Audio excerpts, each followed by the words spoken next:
Não sei como é que vocês encaram ou enxergam as estruturas de relacionamento, mas existe uma verdade que se aplica a todas elas, que é: relacionamentos só funcionam a partir de um investimento. Não há como se esperar algo realmente significativo e duradouro de uma relação que não recebe nenhum tipo de investimento. Investir em um relacionamento é tentar nutri-lo e nessa nutrição garantir o sucesso e o desenvolvimento dessa relação. Amizades duradouras, elas, antes de durarem, elas receberam um volume, uma quantidade de investimento significativo, para que até nos períodos de distanciamento, quando se encontram esses amigos, eles sintam aquela amizade ainda ativa e significativa. Por quê? Porque dentro do processo de construção, eles receberam um volume muito grande de investimento, onde essa amizade se tornou duradoura, e a gente até pode dizer, conforme a palavra nos ensina, que essa é uma amizade ou um amigo que é muito mais chegado do que um irmão. Isso fruto do investimento. Se eu quero conexões emocionais, eu tenho que sempre ter em mente que conexões emocionais só acontecem quando pontes emocionais são construídas. E o que é uma ponte emocional? É o investimento que o indivíduo faz para se aproximar ao ponto de se ligar ao outro e ter um trânsito livre, ou um acesso livre, aonde esse acesso não apenas existe, como ele é usado para que as conexões permaneçam ativas, e você vai lá até o coração dessa pessoa, ela vem até o teu coração, você vai lá falar no mais íntimo da alma dela, ela fala no mais íntimo da sua alma, e vocês conseguem construir essa estrutura de relacionamento sólida. De onde vem isso? Vem do padrão bíblico. Por quê? Porque Deus, ele se comunicou com a humanidade, ele fez isso desde a própria criação. Na viração do dia, havia a presença de Deus lá, sempre se comunicando com Adão e Eva, e ali representando Adão no original hebraico, a humanidade, não apenas o nome de um indivíduo. E Deus, ele investiu nesse relacionamento. Depois, com a queda, o pecado criou barreira. Vocês sabem disso porque a Bíblia ensina. Ela fala que o que causa separação entre o homem e Deus é o pecado. O que Deus fez? Tira o pecado da equação. A partir do momento que Cristo morre na cruz, o seu sangue purifica ou apaga as nossas dívidas, ou melhor do que dizer apagar, é dizer pagar, porque é o que ele fez, paga as nossas dívidas, e nós temos livre acesso. Nós podemos entrar com ousadia até o Santíssimo Lugar, ou até a sala do trono, através do sangue de Jesus, aquele que abriu os caminhos. Então Deus, ele fez o quê? Criou uma estrutura de relacionamento. Depois, do que Deus fez? Ele nos deu um método de linguagem. Qual é esse método de linguagem? Isso aí é para o culto de amanhã, mas já vamos dar spoiler. É o Espírito Santo, aquele que intercede por nós com gemidos inexprimíveis, é aquele que fala no nosso lugar quando nós não podemos, e quando nós nem sabemos o que dizer, é Ele que nos leva a falar. Então, a gente tem uma linguagem específica no mundo espiritual, ela é produzida pelo próprio Espírito, e eu nem estou falando do dom de falar em línguas, estou falando daquilo que o Espírito produz em nós, porque todas as vezes que a gente fala de forma espiritual, na verdade nós estamos nos comunicando dentro de uma linguagem divina, ou da própria linguagem de Deus. Então existe uma forma de comunicação. Deus, ele criou esse padrão, e Deus, ele tem qual tipo de relacionamento conosco? Um relacionamento familiar, no aspecto parental de pai, onde ele é o nosso pai, nós somos os seus filhos, e ele se comunica conosco, nós nos comunicamos com ele. Então, se relacionar por meio de canais de comunicação é um padrão divino, é um método de Deus, é o que a gente tem que aprender a fazer, e dentro da realidade dos relacionamentos, eu posso afirmar que é a razão pela qual nós conseguimos ter um relacionamento bem sucedido. Então, um relacionamento bem sucedido, ele depende integralmente, sem tirar ou pôr, do investimento que os envolvidos fazem nessa relação.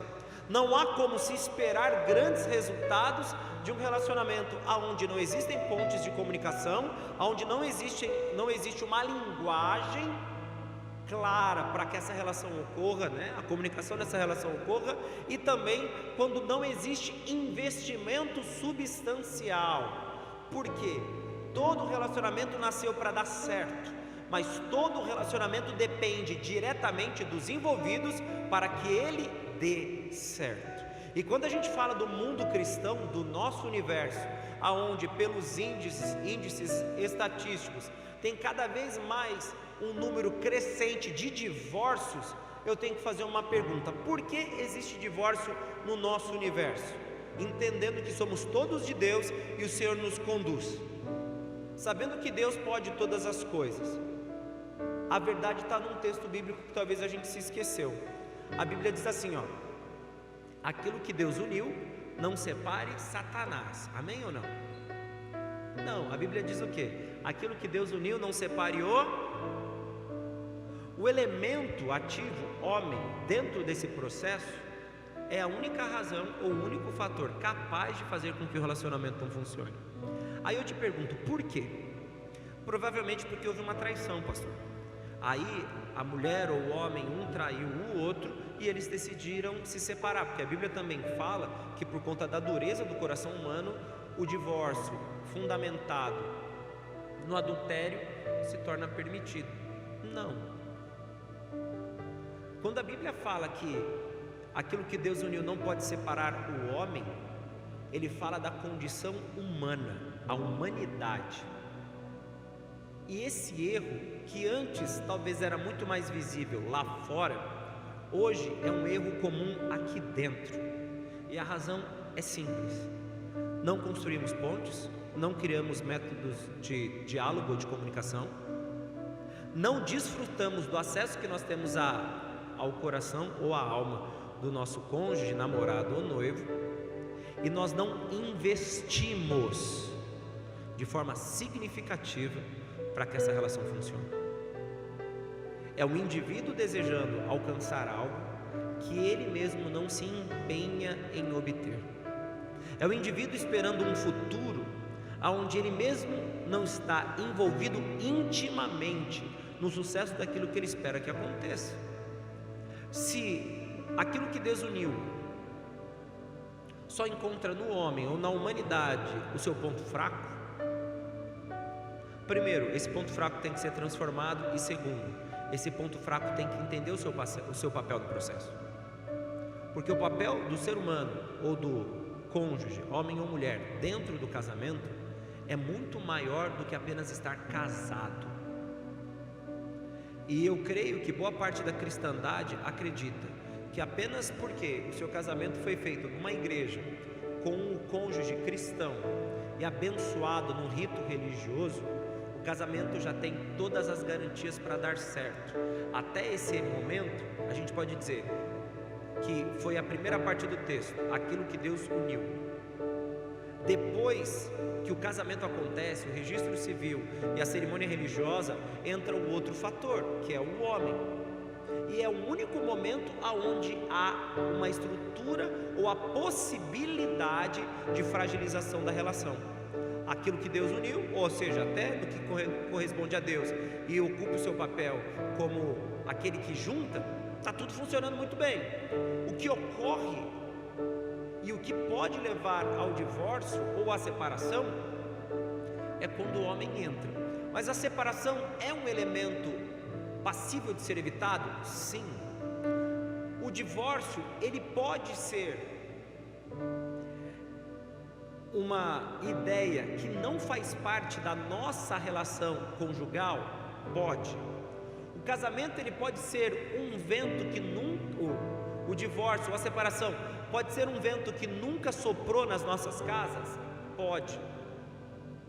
Tudo que a gente entende como perigoso, ou tudo que a gente entende como nocivo para as nossas relações, ele pode ser evitado de forma muito simples.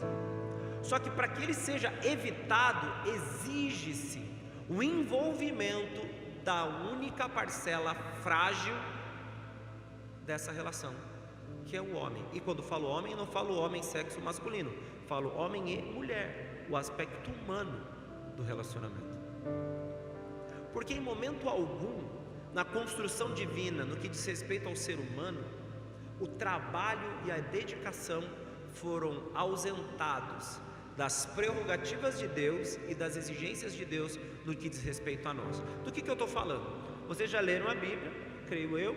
Em Gênesis capítulo 2, há uma afirmação que diz o seguinte: que Deus, depois que fazer tudo, Ele colocou o homem, Adão, e nesse caso enxerga-se humanidade, não o indivíduo homem, aspecto masculino, Adão, para trabalhar no jardim, lavrar e guardar. E é interessante que até esse momento a descrição é de que Deus fez tudo, árvores frutíferas capazes de produzir sem a intervenção do homem.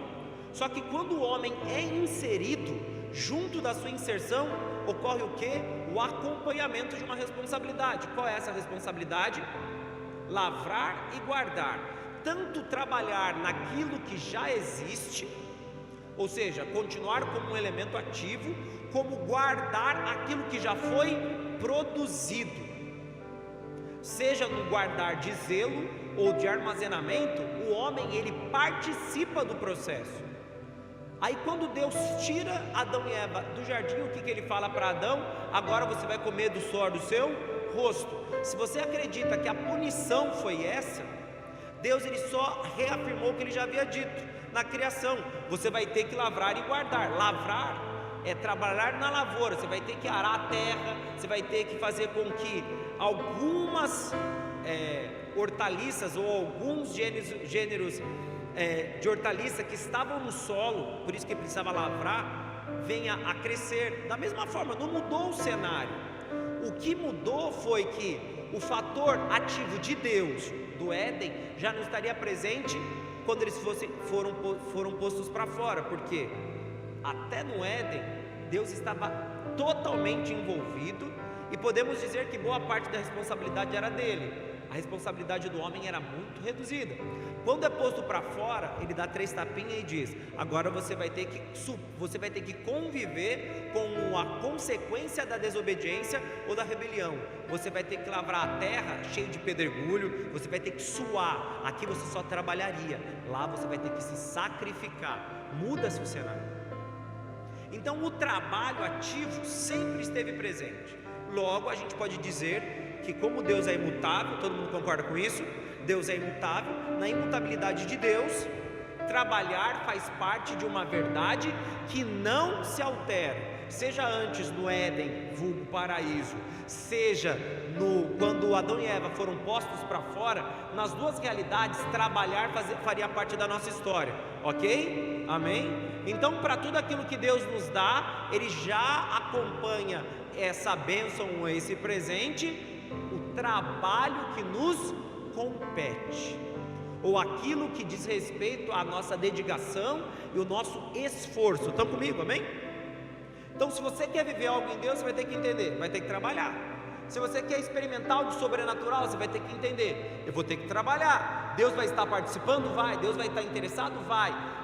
Aquilo que Ele me ofereceu vai acontecer? Vai, mas também exigirá de você mais esforço do que talvez você imagina ser necessário.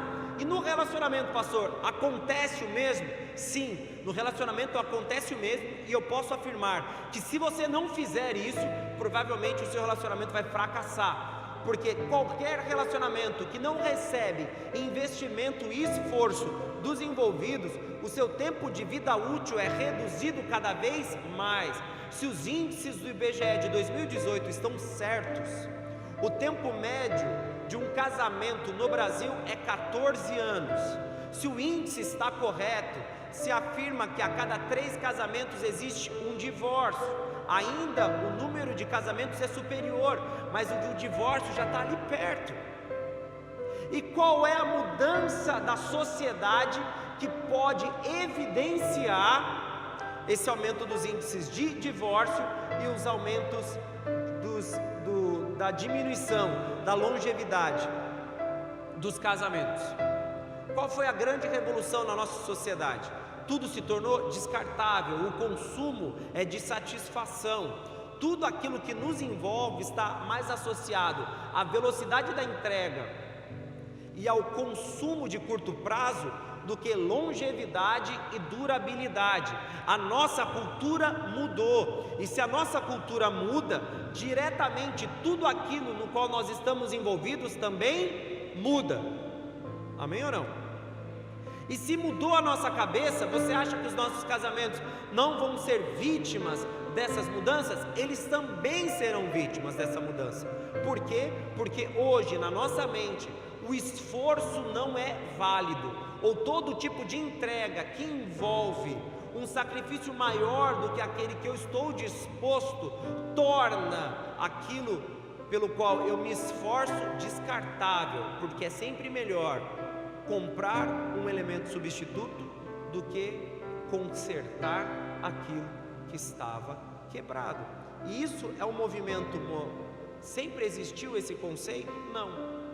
Se você for ver comportamentos sociais, quando houve a revolução da tecnologia de 80 para frente, gradativamente os produtos se tornaram com uma menor durabilidade, menos longevos, então eles quebram mais rápido.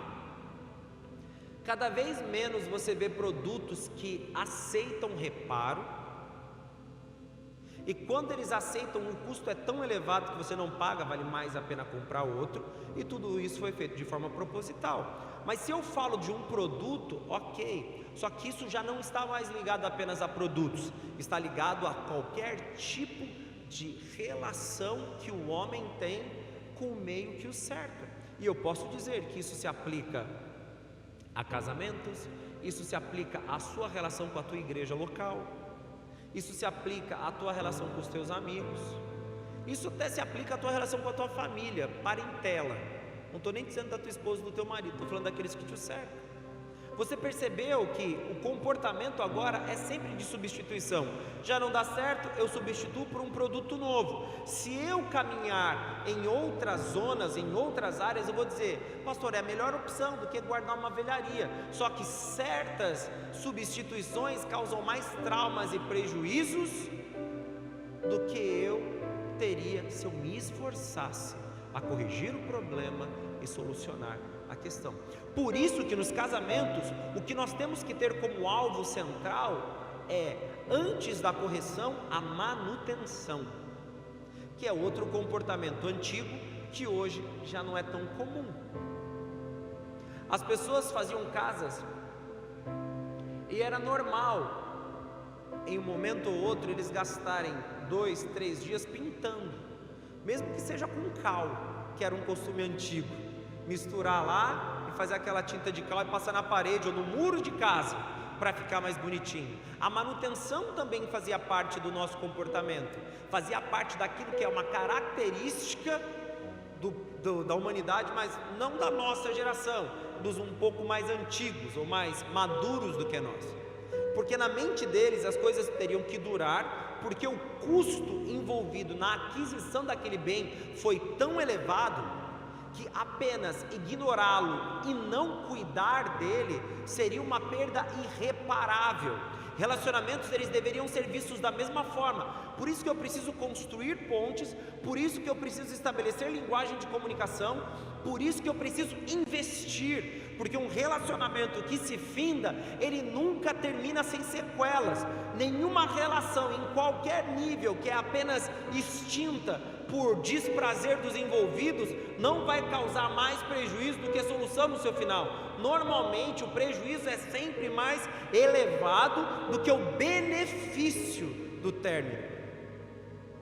Só que a nossa mente mudou em tal nível que a gente já não pensa dessa forma. Eu fiz uma pergunta lá no Instagram sobre se as pessoas investiam nos seus relacionamentos. 75% diz que sim, 25% diz que não. Sem pontuar quantos foram, só o fato de termos 25% de pessoas não interessadas em investir no seu relacionamento já prova que esse grupo de indivíduos, não importa o número deles, ele já faz parte da parcela dos 3 para 1. Potencialmente, se não houver uma mudança radical na mentalidade dessas pessoas, o casamento deles vai terminar. E considerando que quase que 100% dos meus amigos nas redes sociais são cristãos, o número é ainda mais alarmante. Aí eu pergunto, será que todos acreditam que Deus vai manter os seus relacionamentos sadios, mesmo que eles mesmos não se envolvam com essa relação? Será que na nossa mente, apenas porque somos servos de Deus, não existe a parte que nos cabe, a nossa competência ou a nossa responsabilidade? Será que no nosso conceito ou na nossa ideia de existência, o fato de eu ter casado na igreja numa cerimônia religiosa, onde um pastor orou, botou a mão na minha cabeça, orou pelas alianças, jogou óleo, jogou não sei mais o que, leite, vinho, cada um tem o seu lado profético que quiser, pegou areia, fez tudo aquele negócio, meu casamento está garantido. Em Gênesis capítulo 2, no versículo 15, que é o texto que eu citei quanto ao que Deus pede para a humanidade fazer, você nota uma verdade muito simples. Tomou, pois, o Senhor Deus o homem e o pôs no jardim do Éden para lavrar e... Se você ler qualquer texto acima disso, você vai perceber que o jardim do Éden funcionava muito bem sem Adão.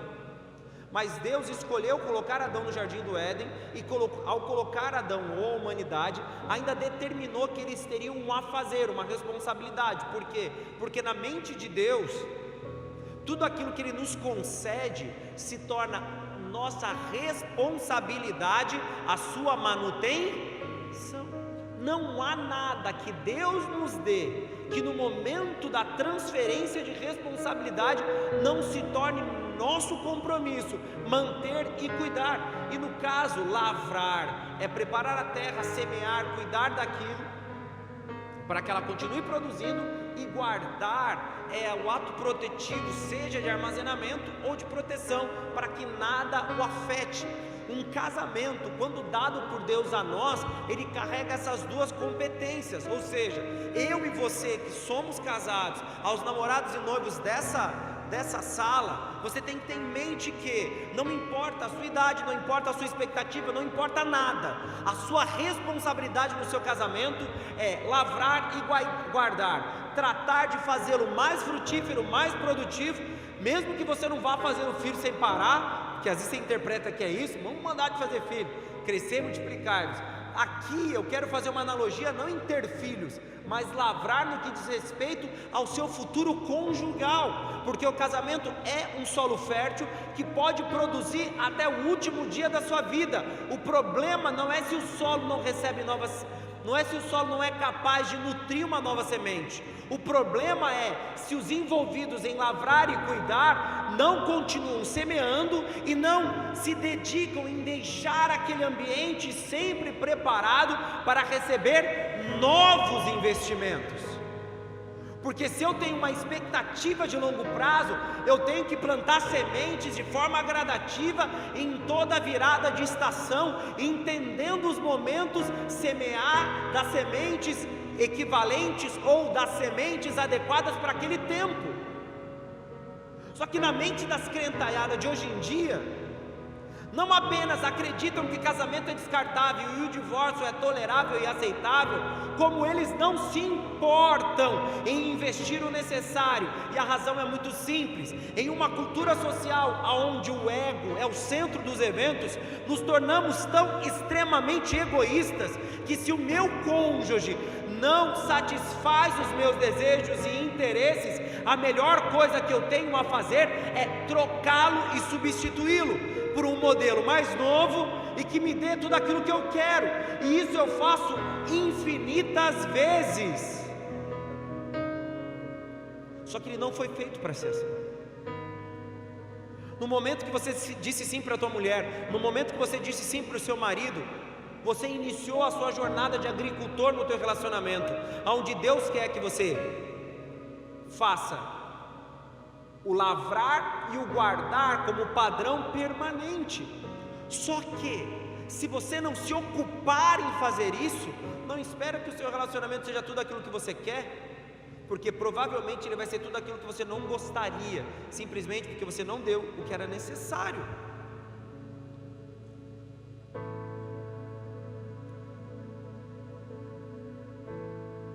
Não sei se você já construiu a sua casa própria ou entrou numa casa novinha, mas a primeira coisa que a gente tem que fazer depois que a nossa casa termina de ser construída, coloque-se todos os móveis, ou você entra na sua casa novinha, limpinha, pintadinha.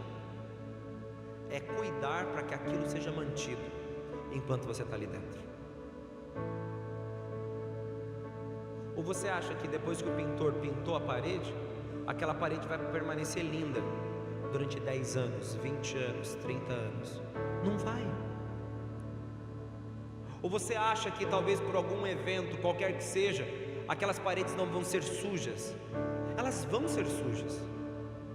Talvez em Caraguá dê um noroeste e encha a sua casa de poeira. Talvez a sua mão engordurada manche o interruptor. Existem N situações que podem prejudicar e degradar aquela casa linda que você entrou. O mesmo ocorre no teu casamento. No dia do sim, existe uma mulher linda, vestida de branco, com véu, grinalda, buquê na mão dela, você todo arrumadinho, bonitinho, ou se não foi assim, você foi no cartório de calça, camiseta, não interessa. No momento do registro do sim, existem expectativas, esperanças, a casa é perfeita, ela é linda, não tem defeitos, ela foi feita exclusivamente para você. Mas a partir do momento que você entra naquele ambiente, você se torna aquilo que compromete esse ambiente. E se você não tiver a atenção de que é responsabilidade sua mantê-lo como estava no momento que você entrou, daqui 1 mês, 2 meses, 3 meses, 1 ano, você vai começar a encontrar coisas que você não gostaria, sujeiras, manchas, prejuízos, degradação, perdas, que você não gostaria que estivessem ali, mas só estão porque você não aplicou o conceito do lavrar e guardar. Ai, pastor, mas eu não casei para ter trabalho. Se você não casou para ter trabalho, não case. Viva solteiro. Pastor, mas se eu viver solteiro eu não vou fazer sexo.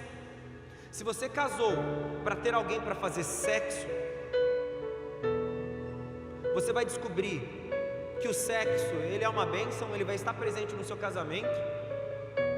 Tem gente que fala que quando casa nunca faz, cada um tem o seu casamento, né? Cada um tem a sua realidade. Mas em vias de regra, se tem filho, teve que ter pelo menos uma vez. Então tem sexo. Talvez não na quantidade de vezes que você gostaria, mas tem. Mas o sexo, ele não vai se tornar o fator principal.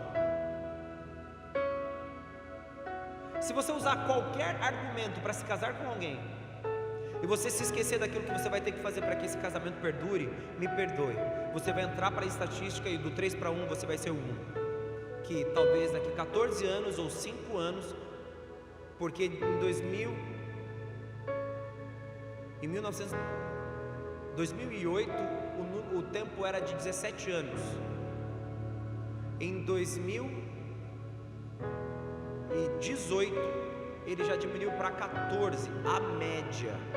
Ou seja, aquele povo velhinho que você conhece, que vai no shopping de mão dada, ele ainda faz parte da estatística. Por isso que equilibra. Porque existem casais com 50 anos de casado, como existem casais que com menos de 1 ano se separam.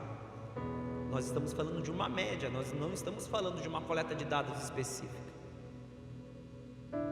Se os casamentos estão cada vez menos longevos, existe algo que naquela geração existia como comportamento social e que na nossa não existe.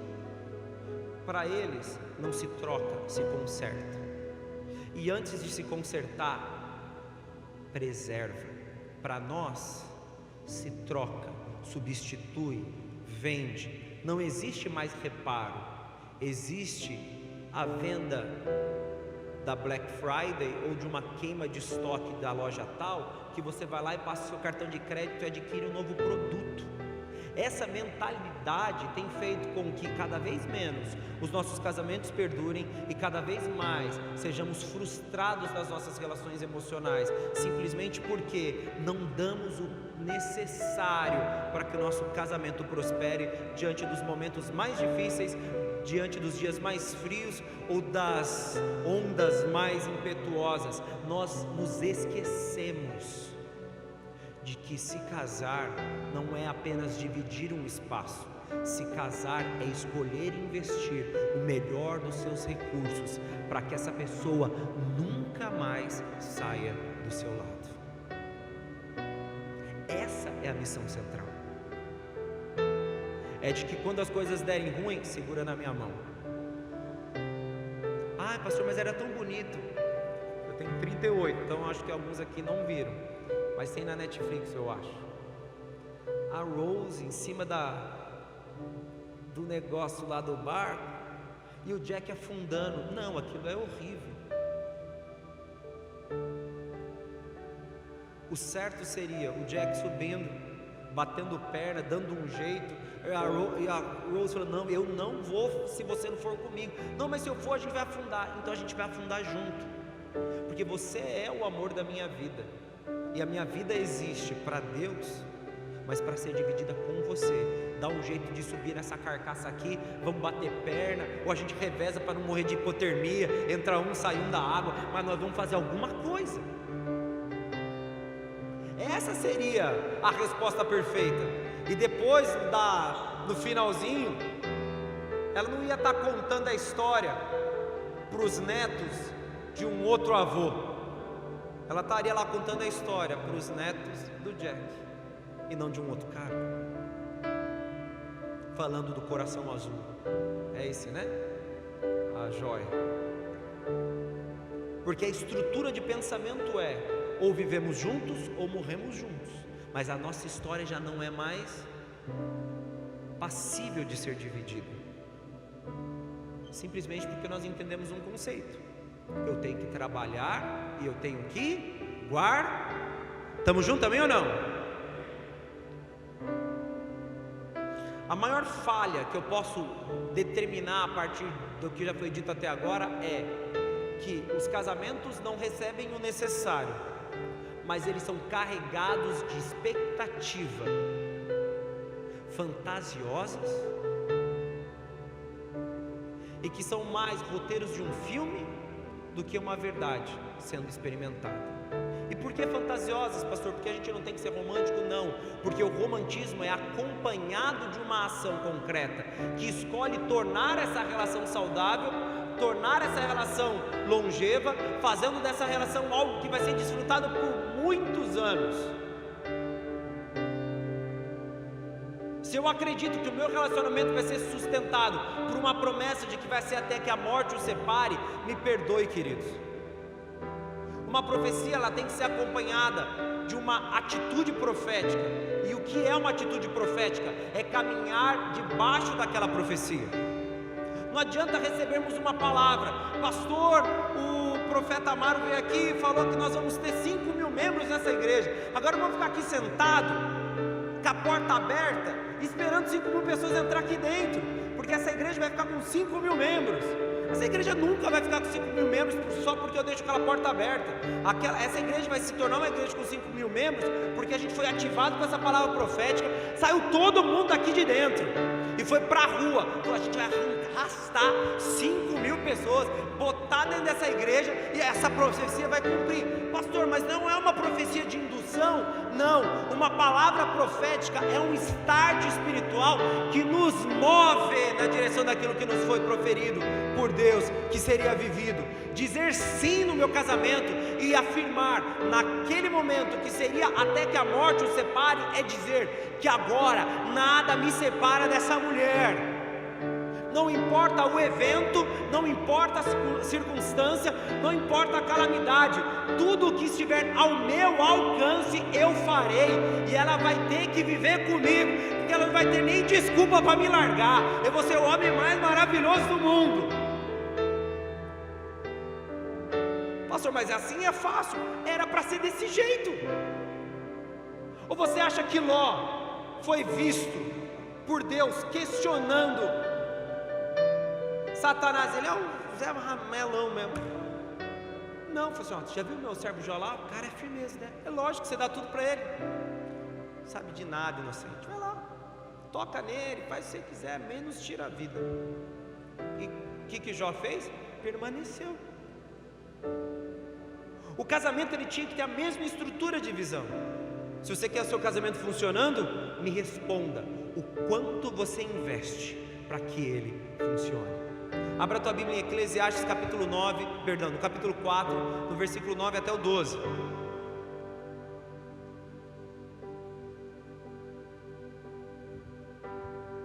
Melhor é serem dois do que um, porque tem melhor paga do seu.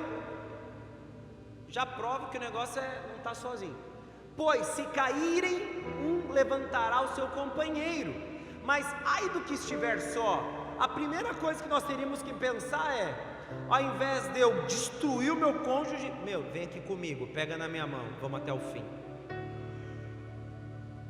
Se as emoções humanas e a vida humana é como uma onda, às vezes a gente está na alta, às vezes a gente está na baixa. E quando a gente está na baixa, é o papel do nosso cônjuge nos trazer para a alta. E quando o nosso cônjuge está na baixa, é o nosso papel trazê-lo para a alta. Às vezes eu vejo no atendimento pastoral, falando de questões emocionais, um casal, o marido passou por um problema emocional, um estresse, depressão, por causa de dinheiro, emprego. A mulher lutou do lado do cara até o fim, botou ele para cima, ele voltou a ficar bem. Depois foi a mulher que foi lá pro buraco emocional. Pastor, já não aguento, mas essa mulher só chora, ela não tem tempo para mim, eu vou procurar ela, ela me evita. Ela não tem vontade nenhuma de ter uma noite comigo. Eu já não vou aguentar, eu não garanto, pastor, que eu não vou procurar uma mulher na rua para satisfazer os meus desejos sexuais. Era engraçado, essa mulher estava do teu lado chorando, orando, jejuando, fazendo o que fosse para que você vencesse aquele período mais difícil da sua vida. Agora no período dela você não está ali? Esse casamento está errado. Se não há investimento, não há sucesso. Mas quando você fala de uma relação saudável, quando um cai, o outro levanta, porque eles são parceiros, são companheiros. A jornada não é para ser trilhada sozinho. Ela é para ser trilhada de uma forma colaborativa. É um suportando o outro, apoiando o outro, levando o outro a ser e a viver aquilo que ele foi destinado. Mas ai do que estiver só, pois caindo não haverá outro que o levante. Tem gente que está sozinho dentro do casamento. Também se dois dormirem juntos, eles se aquentarão, mas um só, como se aquentará? E se alguém quiser prevalecer contra um, os dois lhe resistirão. E o cordão de 3 dobras não se quebra tão de... Existem garantias que fazem com que um relacionamento equilibrado e que recebe o investimento adequado é aquele que permanece, mesmo diante dos desafios mais impossíveis e surreais. Não adianta você acreditar: Deus vai na frente, Ele é o meu general. Querido, Deus Ele é tudo isso, Ele vai vencer. A gente não está falando nada quanto à soberania de Deus, o seu poder infinito. Eu estou dizendo que quando Deus entrega o negócio na sua mão, a responsabilidade é sua. Você quis casar, Deus fez um milagre, fez. Te deu uma mulher, te deu um marido, te deu uma mulher, te deu um marido. Agora você quer que Deus resolva suas pendências emocionais, os seus problemas conjugais? E você? Eu vou ficar aqui esperando Deus ser a resposta. Deus Ele vai te dar direções. Vai por aqui, meu filho, vai dar certo. Você vai falar: sim, Senhor, estou indo. Ou é só na minha Bíblia que Ele manda a gente não ser ouvinte, mas praticante? Acho que é na Bíblia de todo mundo, né?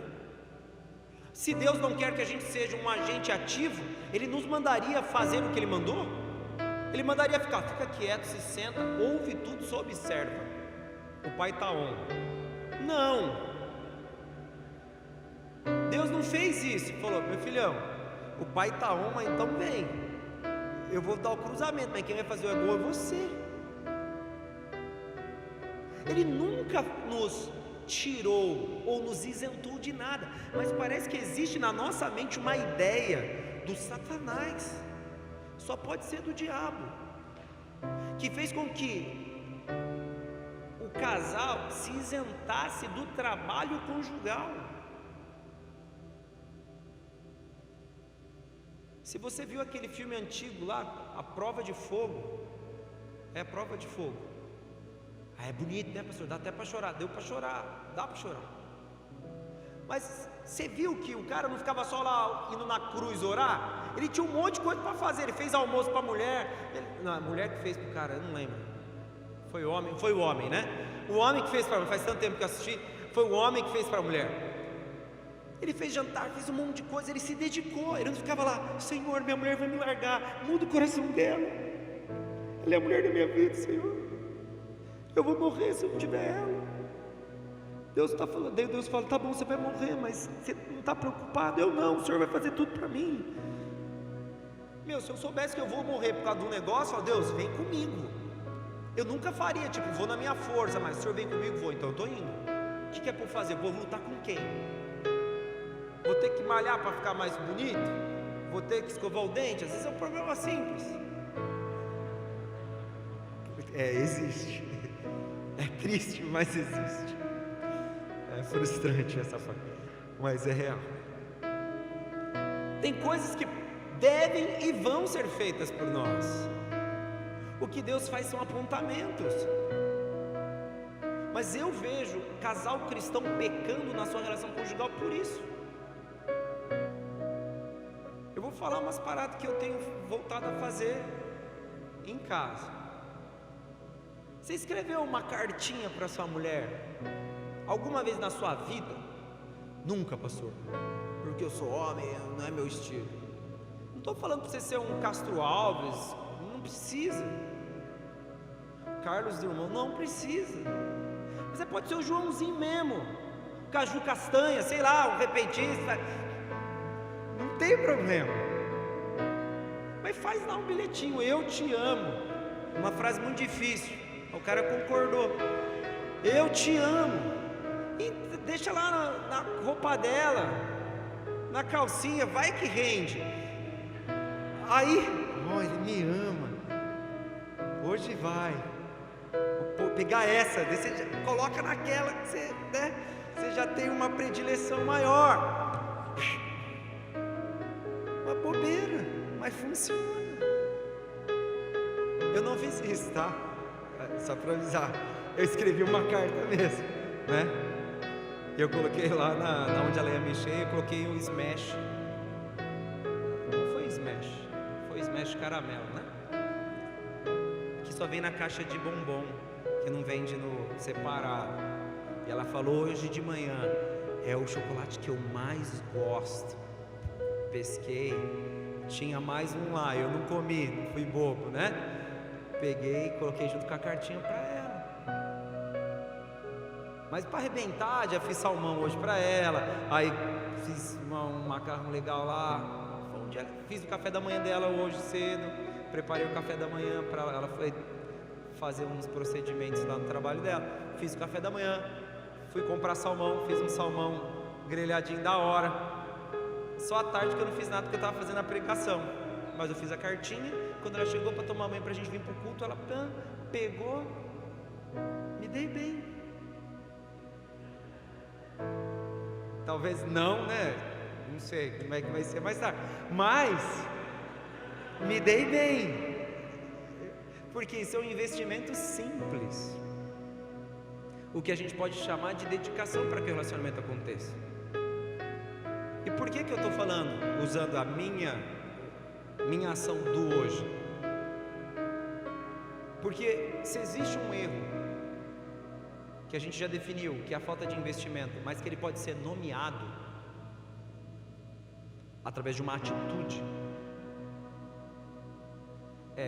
há quanto tempo você não repara nos detalhes que dizem respeito exclusivamente ao seu cônjuge? Há quanto tempo você não reconhece uma necessidade dele ou dela que você pode suprir e você faz isso com alegria e satisfação? Porque quando a pastora pegou a cartinha, ela falou: eba, hoje tem cartinha. E eu sei que quando ela era jovem, ela trocava muito cartas com as amigas, era um hábito que ela tinha. E eu até cheguei a fazer quando a gente era namorado, noivo, mas depois foi um hábito que desapareceu. Eu deixei de fazer algo que não ocuparia talvez do meu tempo 30 minutos. Eu me sentaria numa cadeira, pegaria uma folha de sulfite e escreveria coisas que estão dentro de mim, que podem parecer brega, cafona, o que seja, mas se o amor não é brega, ele não é amor. Se amor não é explicitado através de palavras desconexas, que não tem como finalidade ter sentido, mas ter sensação, não é amor. O que eu fiz foi escrever algo que estava dentro de mim, e que provavelmente eu já disse, porque eu gosto de falar pra caramba, então eu já falei. Mas por que não usar outra linguagem, outro método, investir? Por que não comer o chocolate que ela gosta, para que ela possa desfrutar dos 3 chocolates que vem na caixa? Porque daquele tipo só vem 3, eles são especiais dentro dessa caixa. Por que não? Porque eu gosto muito. Mas de quem eu gosto mais? Dela ou do meu gosto por aquela marca, ou aquele produto, ou aquele momento, ou aquele hábito, aquela escolha, ou aquela rotina? Se eu não entender que ela tem que fazer parte da jornada, e mais do que fazer parte da jornada, ela tem que ser, segura essa, ela tem que ser a paisagem mais importante de todo o trajeto. Então por que você escolheu dividir a sua vida com essa pessoa que você vai ter que olhar todos os dias? Quando eu fazia essa pregação, acabou vindo uma frase que eu coloquei numa foto e eu postei.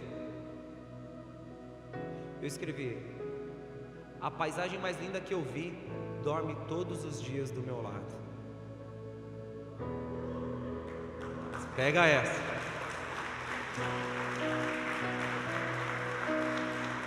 Vocês podem só dar 1 mês, 2 meses, daí vocês usam para ficar, né? Mas por que é importante pensar assim? Porque está bem diferente do esboço, na verdade. Porque a base seria uma jornada, uma viagem. Foi daí que veio essa frase.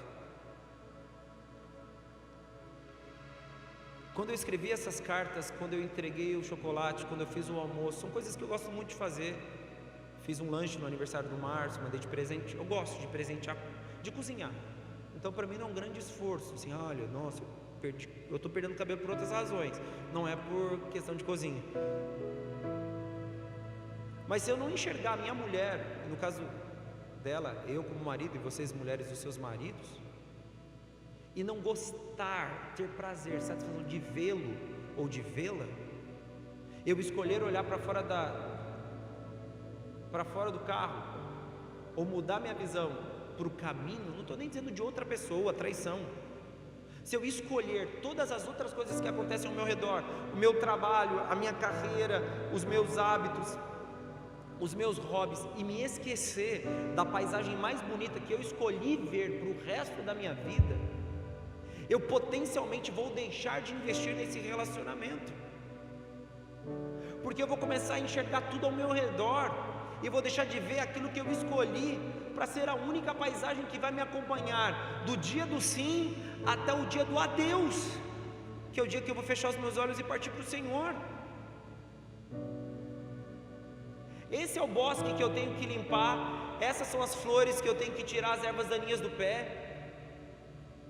é desse jardim que eu tenho que tirar as folhas. Eu tenho que ter um entendimento que a pessoa que eu escolhi para dividir a minha história, a pessoa que eu escolhi para caminhar comigo até o último dia da minha vida, é a pessoa que deve receber o maior volume de investimento. Ai, mas os meus filhos, me perdoe, seus filhos vão receber de forma secundária.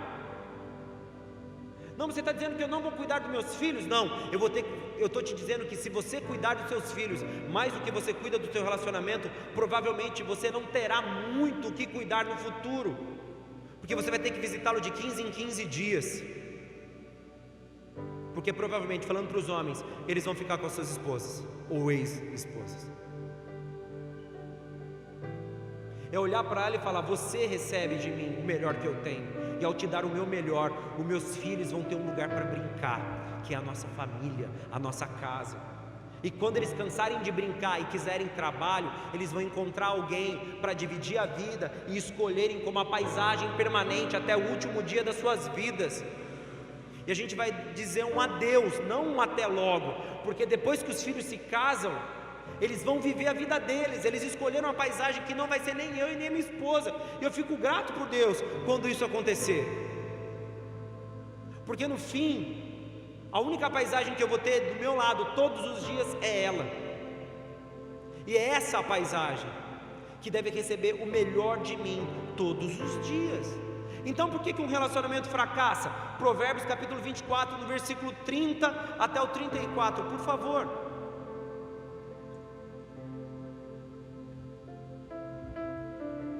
O relacionamento fracassa por conta disso. Passei junto ao campo do preguiçoso e junto à vinha do homem que lhe falta entendimento. E eis que tudo estava cheio de cardos, e sua superfície coberta de urtigas, e o seu muro de pedra estava derrubado. O que tendo eu visto, o considerei, e vendo, recebi um pouco para dormir, um pouco para tosquenejar, um pouco para cruzar os braços em repouso. Assim sobrevirá a tua pobreza como um salteador, e a tua necessidade como um homem. Se você não investir, a qualquer momento o seu casamento vai fracassar.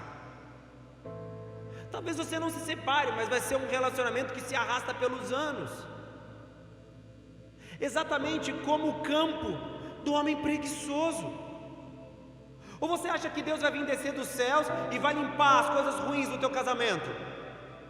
Ou você acha que Deus vai vir dos céus e vai pegar um chapéuzão de palha, uma enxada, um rastelo, uma tesoura de poda e vai começar a cuidar da sua relação conjugal? Ele não vai fazer isso. Porque se ele não fez com Adão no Éden, ele não vai fazer com você, porque você não é melhor do que Adão. É você que vai ter que pegar a enxada, o rastelo, a tesoura de poda. Você que vai ter que colocar a mão na terra. Você que vai ter que pegar lá o adubo, colocar no pezinho da árvore para que ela cresça mais frondosa. É você que vai ter que se desgastar. Você que vai ter que fazer de tudo para que a pobreza e o ladrão não invada aquilo que Deus te confiou. Acorda! Se não for você o centro do trabalho, não será Deus a trabalhar no teu lugar. Deus ele trabalhará através e não em substituição. Deus ele te dará as estratégias, Deus ele te dará os meios, as formas, o caminho, mas ele nunca trabalhará no teu lugar. Ou quem você acha que ensinou Adão a lavrar e guardar? É o mesmo que te ensina a zelar pelo teu relacionamento. É o mesmo que numa tarde, quando você está com o controle assistindo um jogo de futebol, te dá uma cutucada no espírito, quando o teu filho passa ou quando a tua mulher passa, especificamente a sua mulher, falando de relacionamento, e você resiste a esse cutucão e continua com o controle na mão assistindo o jogo. Naquela hora era Deus falando: desliga desse jogo, que se seu time ganhar ou perder, a sua vida não muda, mas se você perder essa mulher, talvez a sua vida acabe. Simplesmente pedindo para que você dê um pouco mais de você, para que você não seja o preguiçoso de Provérbios, o fracassado que não alcançou aquilo que deveria. Provérbios capítulo 6, versículo 6 até o 8.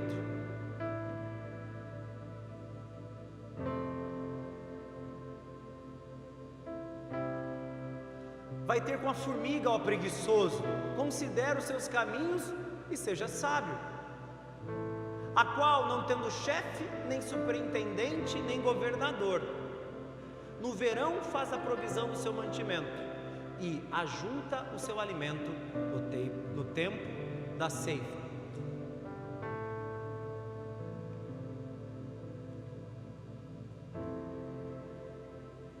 Para a gente encerrar, quando você vê a citação de Provérbios no que diz respeito à formiga, volta um verso, por favor, Aline. Não tem chefe, nem superintendente e nem governador. Apesar de ter no formigueiro uma estrutura, mas a formiga cortadeira, ela sabe qual é o papel dela. O papel é juntar, então eu vou lá. Eu vou pegar o que tem que ser pego. Ninguém está me dando ordem. Eu sei o que tem que ser feito. Se você quer ter um relacionamento de sucesso, um casamento de sucesso, mais triste é que você sabe o que você deveria fazer. Só que o que eu tenho que perguntar não é isso. O que eu tenho que perguntar é se você está fazendo e se você quer fazer isso. Essa é a pergunta. Eu não preciso dar técnicas para melhorar o teu casamento, porque a tua mulher já falou: só quero atenção, amor. A atenção é talvez desligar a televisão na hora do jogo e olhar para ela. Talvez para o teu marido é você parar de ser a mãe louca e entender que seus filhos não vão morrer se você sentar do lado do teu marido no sofá e ficar perto dele.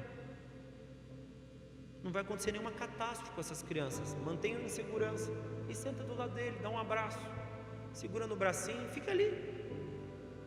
Não estou falando de noites de amor, simplesmente lembra que ele existe. Porque talvez ele trabalhe igual um cavalo de carga para dar para você um mínimo de conforto dentro do máximo de esforço dele. Para ele chegar em casa, ele não quer que você diga obrigado por você ter comprado uma sandália. Ele só quer que você fique perto dele, que ele se sinta cuidado por você. Assim, você não está sozinho, amor, eu sei o quanto você faz, sem ter que dizer isso. Você chega e dá uma xícara de café, um pão com manteiga, senta do lado, o que você está vendo? E fica ali, meia hora, não sei, talvez é o tempo que vai dar, mas você vai estar investindo meia hora todos os dias, 40 minutos. Os filhos se tornam mais independentes, aumenta o tempo, diminui o trabalho, porque você bota a criança para cuidar da casa, vai varrer, você lava o banheiro, você limpa a cozinha, arruma os seus quartos e dá uma aliviada para os pais, e aumenta a perspectiva. Talvez você vai ter que chegar na sua casa e falar: amor, seguinte, já falei com a tua mãe, as crianças vão ficar na casa dela, a gente vai jantar hoje, tá bom? Aonde? Meu dinheiro só dá para jantar no dogão do parquinho, mas é o que tem. Como da gente era adolescente, a gente fazia isso, eu era mais jovem, não tinha problema. Vamos sentar na mureta, comer o dogão. Talvez depois de um dogão desse não dá para ter muitas expectativas, mas tá bom, não tem problema. É você o centro, você é o que me importa, você é a paisagem mais importante nessa viagem. Eu quero que ela continue tão linda como eu vi na primeira vez, e fazer isso pro resto da sua história, simplesmente porque você escolheu dar o melhor de você para a pessoa que você disse que nunca mais você queria que saísse do seu lado. Ela não vai sair, ela pode ser tirada. Então não tire, dê o melhor que você tem, ofereça o melhor de você, mesmo que você ache que seja pouco, mas não é sobre quantidades. A oferta da viúva foi muito maior do que todo o volume de dinheiro dos hipócritas fariseus. Dê o seu melhor, e aquele que recebe sabe o que recebeu de valioso e aceita isso como um grande presente. Casamentos de sucesso existem, e eu espero vê-los na vida de cada um de vocês, no casamento de cada um de vocês, na história de cada um de vocês. Simplesmente porque vocês escolheram deixar de ser preguiçosos e se decidiram em dar o melhor da vida de vocês para a paisagem que vai acompanhá-los até o dia que vocês fecharem os olhos e, ao abrirem, vocês estarão nas ruas de ouro, no mar de cristal, num mundo todo novo, onde aí sim não vai haver choro, nem ranger de dentes, nem lágrima, nem tristeza e nem cansaço. Lá você vai poder descansar, porque você chegou no gozo do seu Senhor. Mas aqui, vamos suar a camisa para cuidar, lavrar e guardar aquilo que Deus nos deu. Amém? Amém? Fique de pé no nome de Jesus.